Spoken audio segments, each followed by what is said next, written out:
Hey, hola a todos, bienvenidos a este nuevo video de su canal Deshilando Mates. ¿Cómo están? ¿Cómo se encuentran el día de hoy? Yo espero que muy bien y que estén listos para platicar un ratito conmigo.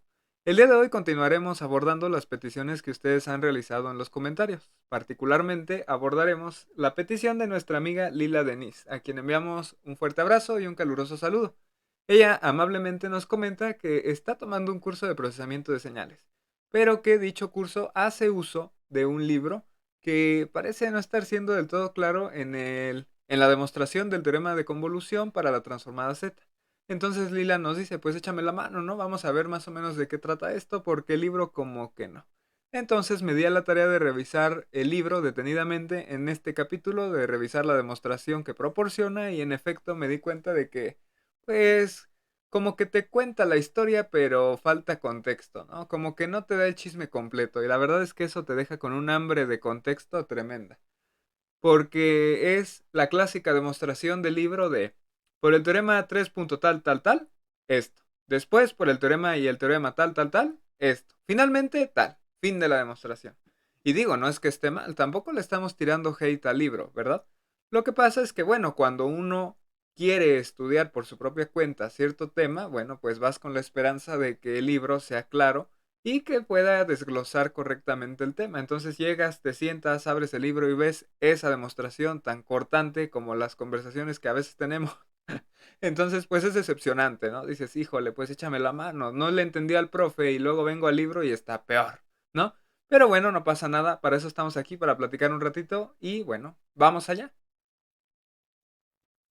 A diferencia de la transformada de Laplace, la transformada Z transforma secuencias discretas, por lo que este video trabajará con secuencias discretas.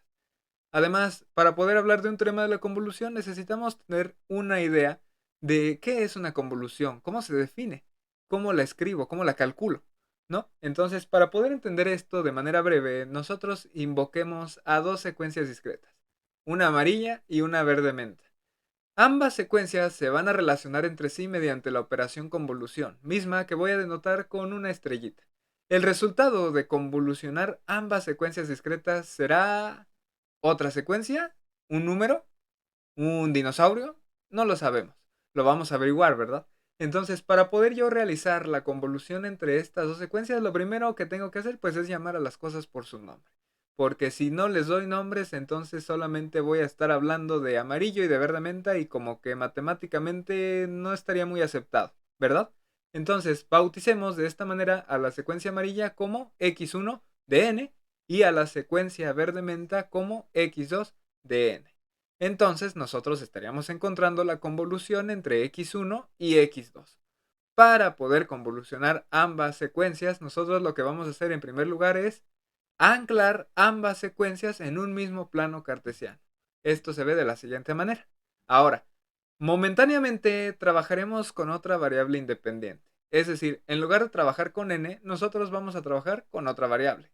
Yo le voy a llamar k. Entonces, de esta manera, lo que se llamaba x1 de n ahora se va a llamar x1 de k y lo que se llamaba x2 de n ahora se va a llamar x2 de k. Después, lo que tenemos que hacer para encontrar la convolución entre estas dos secuencias es aplicar una serie de transformaciones a las secuencias. ¿Qué transformaciones? Bueno, en primer lugar, lo que debo de hacer es reflejar respecto al eje vertical a la secuencia verde-menta. ¿Cómo se logra esto? Bueno, pues en lugar de sustituir al valor de k, sustituiremos el valor de menos k. Es decir, nosotros evaluaremos a x2 en menos k. De esta manera habremos generado la reflexión de interés. Después vamos a trasladar esta secuencia verde-menta a nuestro antojo, pero debe de ser un antojo coherente que nos brinde información. En primer lugar, bueno, yo voy a trasladarle a la izquierda un número de unidades. ¿Qué número? N. Mucho ojo que esa N ya la vimos arriba, ¿verdad? Al final de la convolución veremos por qué se hicieron estos cambios y qué información nos representa. Bueno, trasladando, nosotros tendríamos entonces a x2 de n menos k. Hemos realizado esta traslación. Una vez considerando al valor n como un parámetro de traslación, entonces le daremos valores para empezar a trasladarla. Mi interés es que ambas secuencias choquen, que ambas secuencias se encuentren y comiencen a generar el resultado de mi convolución. Entonces, si yo tengo en esa posición a la secuencia verde-menta, ¿puedes decirme hacia dónde debo de trasladarla para que empiece a encontrarse con la secuencia amarilla? Exacto, hacia la derecha. Entonces, no se diga más, comencemos a trasladar a nuestra secuencia verde-menta a la derecha. La vamos acercando, acercando, acercando hasta que tenga su primer contacto con la secuencia amarilla. Como puedes ver, acaba de encontrarse el primer palito de la secuencia amarilla con el primer palito de la secuencia verde-menta.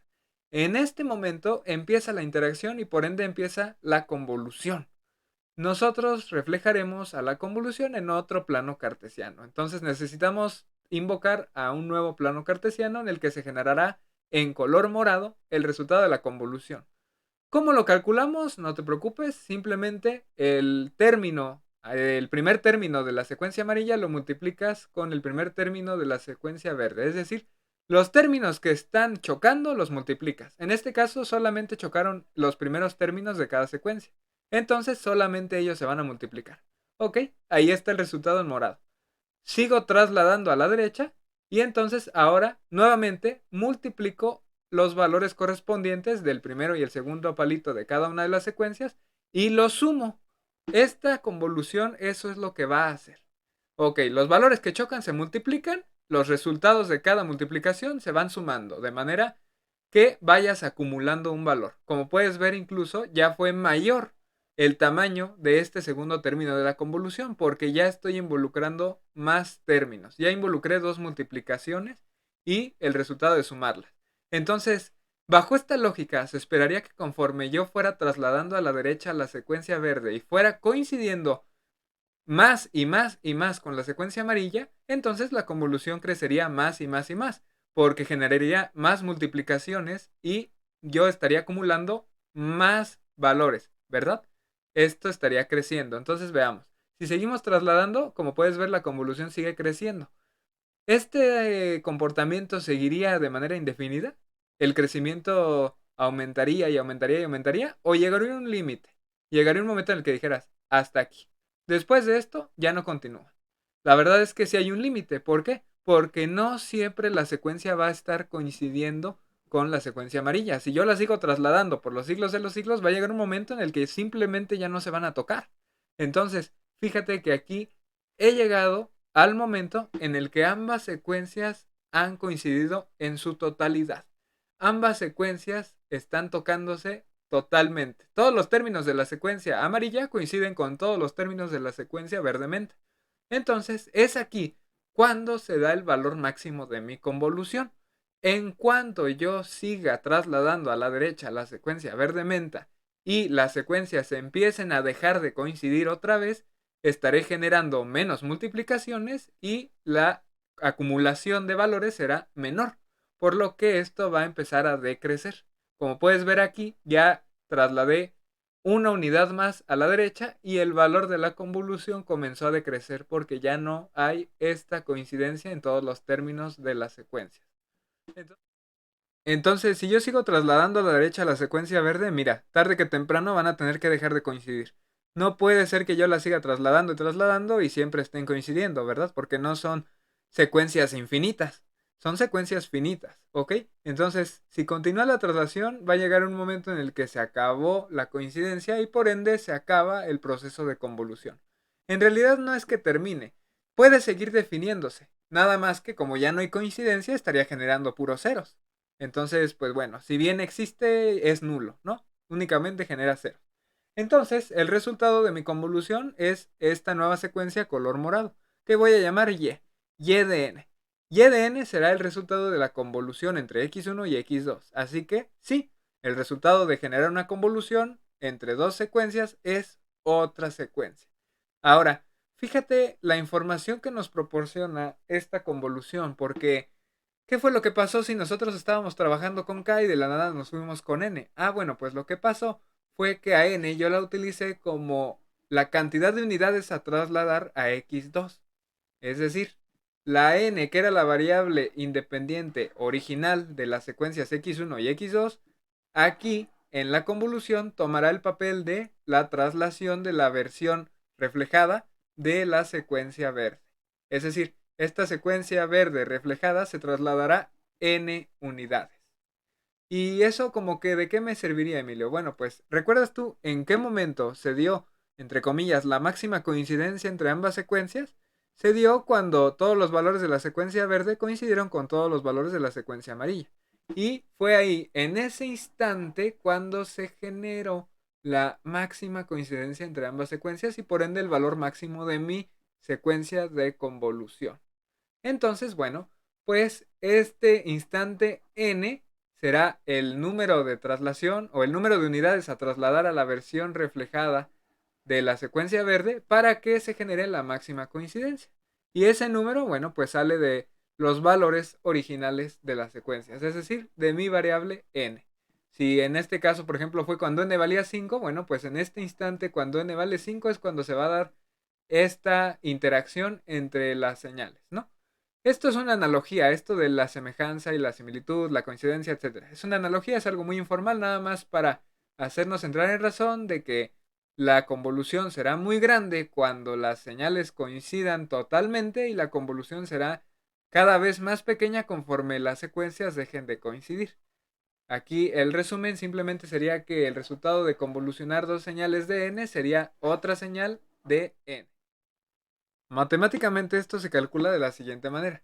La secuencia y de n es el resultado de realizar la convolución entre x1 y x2 y también es el resultado de la convolución entre x2 y x1 porque la convolución es conmutativa. ¿Y qué tengo que hacer entonces para realizar esta operación? Bueno, pues nosotros tenemos que hacer una suma, una acumulación de valores de multiplicaciones. Voy a multiplicar los valores de x1 con los valores de la versión reflejada y trasladada de x2. En este caso, como k es el iterador, fíjate que todo quedaría en términos de la traslación n, reforzando la idea de que el resultado queda en términos de n, siendo esta n la traslación de la secuencia verde-menta. Si yo estoy interesado en encontrar la transformada z de la convolución, bueno, pues la reemplazo simplemente en la secuencia que yo estoy interesado a transformar. Después de hacer este reemplazamiento, entonces yo obtengo la siguiente expresión.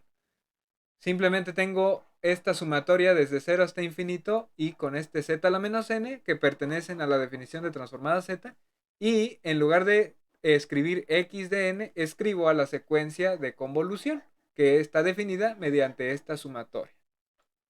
Una vez escrito esto, bueno, pues no me queda más que comenzar con las manipulaciones para así encontrar la transformada z de la convolución. Para ello, bueno, pues escribamos a nuestra suma exterior y después observemos que este z a la menos n no tiene nada que ver con la suma interior, porque la suma interior trabaja con k. Entonces ese z a la menos n sin absoluto problema puede entrar como si fuera una constante a lo que ocurre en nuestra suma interior. Entonces nosotros tendríamos x1 de k, nuestro z a la menos n y x2 de n menos k. Listo, con esto hemos generado una sumatoria doble.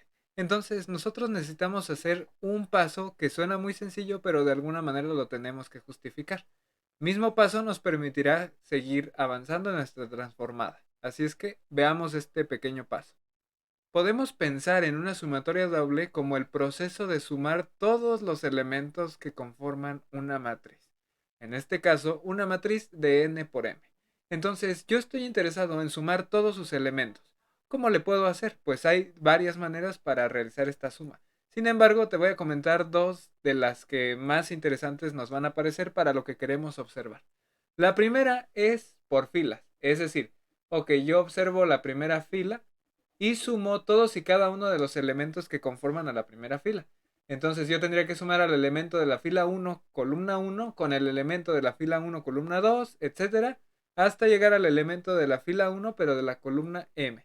Es decir, yo estaría sumando todos los elementos de la fila 1, pero de una columna que irá cambiando. Como va a ir cambiando, adoptaré un índice nuevo que llamaré j. Entonces yo tengo que sumar todos los elementos de la fila 1, columna j.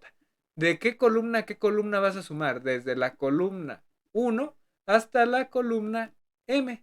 Lo mismo con el resto de las filas, ¿no? Aquí lo voy a escribir así. Ahora yo sumaría todos los elementos de la fila 2, pero columna j. ¿Desde qué columna hasta qué columna? Pues desde la primera columna hasta la columna M. Finalmente, nosotros tendríamos la suma de los elementos de la fila N, columna J. Entonces, ¿desde qué columna hasta qué columna? Desde la columna 1 hasta la columna M. Una vez habiendo hecho esto, yo habré obtenido la suma de cada una de las filas. Es decir, esto de aquí nos da el resultado de la suma de la primera fila. Es decir, sumaste cada uno de los elementos de la primera fila. El siguiente nos da lo mismo, pero para la segunda fila. Después están los puntos suspensivos, ahí seguimos sumando hasta llegar a lo último, que me da lo mismo, pero para la fila N, ¿no? Entonces, una vez que sumaste ya todas las filas, ¿qué te queda por hacer? Ah, bueno, pues todo esto que obtuviste, súmalo, porque así obtendré el resultado final de toda la suma de todos los elementos de la matriz, ¿no? Entonces, a ver, yo sumé por filas. Entonces yo ya encontré la suma de todos los elementos de cualquier fila, pero de las columnas J, donde vamos desde la columna 1 hasta la columna M. Eso yo ya lo encontré. Fíjate que aquí dejé un hueco porque me falta indicar ahora a qué suma me estoy refiriendo. Es decir, si ya me estoy refiriendo a la suma de la primera fila o a la suma de la segunda fila o bien a la suma de la fila número n. Entonces yo necesito definir un nuevo índice y sumar. Es decir, voy a generar otra suma, pero ahora con un índice k que empieza en 1 y termina hasta ¿cuántas filas voy a sumar? N, ¿verdad? Porque dijimos que la matriz es de n por m. Entonces aquí yo depositaría ese índice k. Entonces, de esta manera acabo de generar una sumatoria doble, aquella que representa realizar una suma por filas de los elementos de una matriz. Ahora, de manera similar yo puedo sumar, pero por columnas, es decir, yo tendría que encontrar la suma de los elementos de la primera columna, la suma de los elementos de la segunda columna, así sucesivamente hasta la suma de los elementos de la última columna. Para ello, entonces, bueno, pensemos, ¿qué forma tienen los elementos de la primera columna? Ah, bueno, pues son elementos A, que siempre están en la primera columna. Pero ¿en qué fila estás analizando el elemento? Ah, bueno, pues entonces necesito un índice que haga el recorrido por filas. Pero yo ya lo definía acá arriba en el caso de suma por filas. Recuerda que era acá. Entonces, para sumar los elementos de la primera columna, yo tengo que hacer la suma desde la fila 1 hasta la fila n. Nuevamente, porque la matriz es de n filas por m columnas. De manera similar, para la columna 2, los elementos tienen la forma A, que siempre están en la columna 2, pero en la fila K. La fila K es la que va cambiando. Entonces sumamos desde la fila 1 hasta la fila N. Así sucesivamente hasta llegar a la última columna, misma que sus elementos tienen la forma A en la fila M, perdón, en la columna M, pero en la fila K. Entonces sumo desde la fila 1 hasta la fila n. Entonces, fíjate, yo ya realicé la suma de los elementos de las columnas. Yo ya sumé desde la fila 1 hasta la fila n los elementos de la columna, la que tú quieras, pero cuya fila se ve gobernada por este índice K. Ahora, me queda pendiente indicar aquí la columna. ¿Por qué? Pues porque yo no sé si te estás refiriendo al resultado de haber sumado los elementos de la primera columna o si te estás refiriendo al resultado de haber sumado los elementos de la segunda columna o los resultados de haber sumado la última columna, que es la M. Entonces yo necesito un nuevo índice que ahora haga el recorrido por columnas para ir sumando cada uno de estos resultados. A ese índice yo también ya lo tenía, el índice de columnas, ¿verdad? Que definimos inicialmente. Y ese fue J, ¿no? Entonces aquí coloco a mi J y la suma exterior ahora sería desde la columna 1 hasta la última columna M. Ambas son maneras de sumar los elementos dentro de una matriz, ya sea que sumes por filas o por columnas. Como ambas son maneras totalmente idénticas para sumar elementos dentro de una matriz, entonces esta expresión sin problemas debe de ser igual a esta expresión, ¿no? Entonces, a ver, vamos a igualarlas y veamos qué fue lo que se obtuvo. Por un lado, coloco a la suma por columnas.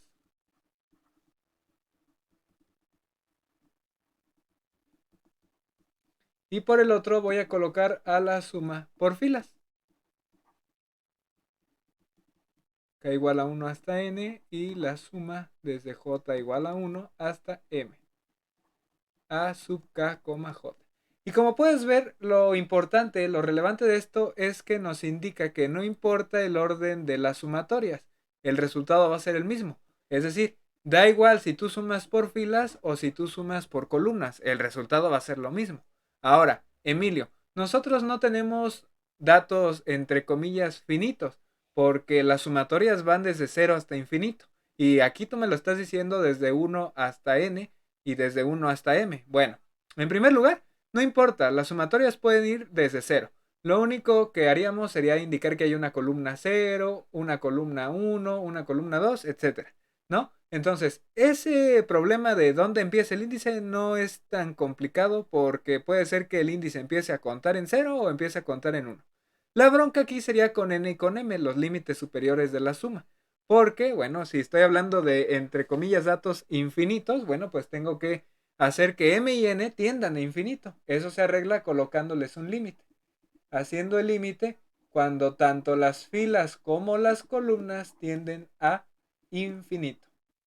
Ahora, como nosotros en nuestra convolución y en la vida real trabajamos con secuencias discretas siempre finitas y causales, es decir, que solamente empiezan en cero y de ahí hacia valores positivos, no habría tanto problema en intercambiar el orden de sumación, perdón, porque pues no estoy trabajando realmente con una cantidad infinita de datos. En la vida real no funcionan las cosas así, ¿verdad? Pero de igual manera el análisis matemático nos indica que esto de cambiar el orden de las sumatorias está permitido porque convergería el límite. No voy a hacer la demostración formal porque ya se nos fue el tiempo también del video, pero espero que esto haya sido suficiente para convencerte de que sin ningún problema puedes invertir, en este caso, el orden de la sumatoria doble. Muy bien, entonces regresemos a lo que teníamos anteriormente. Una sumatoria doble en la cual ya vimos que sin ningún problema podemos invertir el orden de sumación. Entonces vamos a invertir dicho orden. Aquí ya tengo ahora como sumatoria externa aquella cuyo índice es k y sumatoria interna a aquella que tiene por índice a la n, ¿no? Entonces, bueno, hecho esto, ahora vamos a escribir lo siguiente, que esto es igual a la suma desde k igual a 0 hasta infinito de, fíjate que a la suma interna hay alguien que le estorba, hay alguien que no tiene nada que ver, perdón, con n. ¿Quién es? X1 de k. Entonces, como X1 de k no tiene nada que ver con n, nuevamente la dejamos fuera, como si fuera una constante. Solamente fuera de la sumatoria interna, ¿eh? Entonces, nuevamente reescribo esto ya sin el X1 de k y yo tendría z a la menos n por x2 de n menos k. Y con esta reescritura, entonces ahora me fijo que la sumatoria interna nuevamente forma una transformada z. Acuérdate que la transformada z es z a la menos n por la secuencia transformar y la sumatoria, ¿no? Entonces, ahora ¿qué estaríamos encontrando? La transformada z de la secuencia x2, pero invertida y trasladada. Ah, ok, Emilio. Entonces, tengo que encontrar la transformada z de una secuencia que está trasladada. Así es. Y para ello necesitamos hacer uso de un teorema de traslación. Entonces, pues nada, vamos a ver cómo funciona lo de la traslación. Si nosotros estamos interesados en transformar una secuencia trasladada, entonces invocamos a nuestra transformada z, que en este caso estaría transformando a una secuencia xn. Todas las secuencias que estamos trabajando aquí, como mencionamos anteriormente, son finitas y además son causales. Entonces, bueno, pues estas secuencias no van a estar definidas en el hemisferio negativo del plano cartesiano y van a ser de duración finita. No va a ser una secuencia que va a continuar por los siglos de los siglos. Tarde que temprano se termina. Así como vimos en el ejemplo de convolución, que después de cierto momento ya todo era cero, ¿no? Todo se anulaba. Entonces, teniendo esa consideración, la traslación de esta secuencia pues también sería una secuencia de duración finita y causal. En este caso, para que se conserve la causalidad, pues yo la tendría que trasladar a la derecha, ¿verdad? Porque si la traslado a la izquierda, pues puedo correr el riesgo de que tenga cosas ahí en valores negativos y no es lo que quiero, ¿no? No es mi interés en este momento. Consideremos una traslación hacia la derecha. Eso implica que esta m es un número positivo. Y como dijimos, xn es causal y es de duración finita, ¿no? ¿Por qué? Pues porque estas son las cosas con las que trabajamos en la práctica, ¿no? No vamos a procesar un audio eterno, ¿verdad? Se procesan audios de horas, pero no de los siglos de los siglos. Y también, bueno, pues no se procesan audios que tengan cantidades negativas. No tratamos señales que vengan con valores negativos. Entonces, por eso se hace la convención.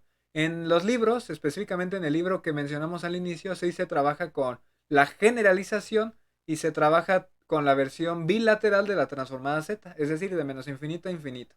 Pero eso simplemente es para conservar el rigor matemático y la generalización. Pero bueno, en términos prácticos, basta con hacer todo en su versión unilateral con secuencias causales de duración finita y todo bien, ¿no? Bueno, habiendo hecho esta advertencia, entonces, ¿cómo encontraríamos la transformada z de esta traslación, Emilio? Bueno, pues lo primero que tenemos que hacer es un cambio de variable. ¿Cuál? El siguiente.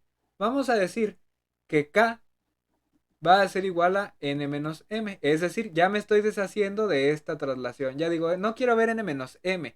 Yo quiero ver una simple secuencia. Ok, entonces k es n menos m. ¿Qué más necesito? Pues necesito tener el valor de este menos n para también reemplazarlo. Entonces, ¿cómo obtengo a n? Bueno, pues n aquí la tengo, basta con despejarla, ¿no? Entonces n sería k más m. Pero yo no quiero n positiva, yo la quiero negativa. Ah, bueno, pues multiplica ambos lados por menos 1 y obtienes menos k menos m. Perfecto. Ya con eso ya tengo esta traslación de aquí y ya tengo el exponente de la z. ¿Qué más me falta? Me falta ajustar los límites de la sumatoria. Entonces, ¿qué pasa cuando n vale 0? Ah, bueno, pues si n vale 0 resulta que k sería igual a 0 menos m, lo cual resulta en menos m. Después, ¿qué pasa si n tiende a infinito? Ah, bueno, pues k también tendería a infinito, ¿no? Entonces, listo, con eso ya terminé de encontrar todo lo necesario para reescribir mi sumatoria. Entonces, ¿cómo me quedaría? A mí me quedaría la suma desde n igual a 0, pero n ya dijimos que es k más m. Entonces, desde k más m igual a 0 hasta, ya dijimos que cuando n tiende a infinito, k también tiene infinito. Entonces, esto también tiende a infinito.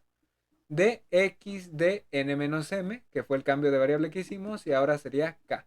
Z a la menos n. Encontramos que menos n se cambiaría por menos k menos m. Perfecto. Después de esto, bueno, pues vamos a seguir escribiendo esta sumatoria. Empezando por ajustar el índice de nuestra suma. Es decir, acá.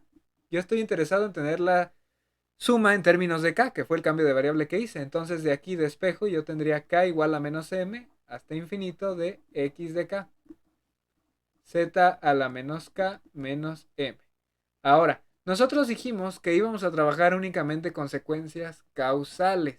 Es decir, x de n vale 0 para toda n negativa. Es decir, los valores negativos no están. Ahí se anula la señal. Ahí hay 0. No hay nada. Ok, entonces, como dijimos que m era un número positivo, multiplicar a un número positivo por un menos, a fuerzas me daría un número negativo. Entonces, toda esa parte de suma que empieza en un número negativo se anularía. Yo empezaría a sumar a la secuencia desde aquí, desde menos m hasta otro número que tiende a infinito. Entonces todos estos valores son cero. La secuencia empezaría a partir del cero y de ahí en adelante, ¿no? Entonces toda esta sumatoria en el hemisferio negativo se anula. No tiene caso que la considere porque estaría sumando ceros por la causalidad de mi secuencia. Ah, ok, entonces a ver. Como voy a estar sumando ceros, entonces esta suma sin ningún problema puede comenzar en cero y seguir hasta infinito, ¿no? Y bueno, el argumento quedaría igual, z a la menos k menos m. Perfecto, entonces por eso ajusté que no comience en menos m, sino que en cero. Porque antes de el cero yo estaría sumando únicamente cero. Perfecto, finalmente hago uso de las leyes de los exponentes. Hay un poquito de álgebra para escribir x de k por z a la menos k por z a la menos m. Z a la menos k por z a la menos m nuevamente me da z a la menos k menos m. Aquí adentro tengo a alguien que ya no tiene nada que ver con k. ¿Quién es? Z a la menos m, ¿verdad? Ah, ok, entonces sale como si fuera una constante. Z a la menos m y nuevamente la suma desde 0 hasta infinito de x de k z a la menos k. Y con eso hemos encontrado la transformada z de la traslación que nos interesa. Z a la menos m por esa sumatoria. Entonces, reemplacemos este valor en lo que a nosotros nos interesa. Muy bien, pues entonces es hora de estrenar nuestro nuevo juguete. Nosotros estábamos aquí y encontramos la necesidad de calcular la transformada z de la secuencia x2, misma que depende originalmente de n, y se ve afectada por una traslación. Esto era similar a lo que hicimos al inicio, ¿no? De reflejarla y trasladarla. Bueno, pero en este caso, para nuestra transformada, ahora nos piden encontrar la transformada de la secuencia x2 trasladada k unidades, ¿no? Entonces, fíjate, ¿qué es lo que nos está diciendo esto? El teorema de traslación nos dice, ok, tú vas a trasladar una secuencia, perdón, tú vas a transformar una secuencia que está trasladada m unidades hacia la derecha. Entonces lo que tú vas a hacer es z a la menos la cantidad que estás trasladando y lo vas a multiplicar por la sumatoria de x de k y z a la menos k. Entonces, nosotros vamos a reemplazar esta información en lo que estamos realizando. La suma desde k igual a 0 hasta infinito de x1 de k por, ahora sí, la transformada z de la secuencia x2 trasladada k unidades a la derecha sería z a la menos traslación, que en este caso es de k, por la suma desde k igual a 0 hasta infinito de bla, bla, bla. Pero k yo ya lo utilicé aquí, ¿verdad? Como k yo ya lo utilicé aquí, bueno, pues entonces vamos a usar otra variable tonta, ¿no? Otra dummy. Entonces nosotros le vamos a llamar i. Desde 0 hasta infinito de x de i por z a la menos i. No estoy trabajando nada más con x, ¿verdad? Esta es la secuencia x2, porque es la que estoy ocupando. Listo, ya transformé esta traslación. ¿Qué me queda por hacer? Bueno, pues ya nada más me queda hacer una pequeña agrupación y la voy a hacer en dos paréntesis para que la puedas ver.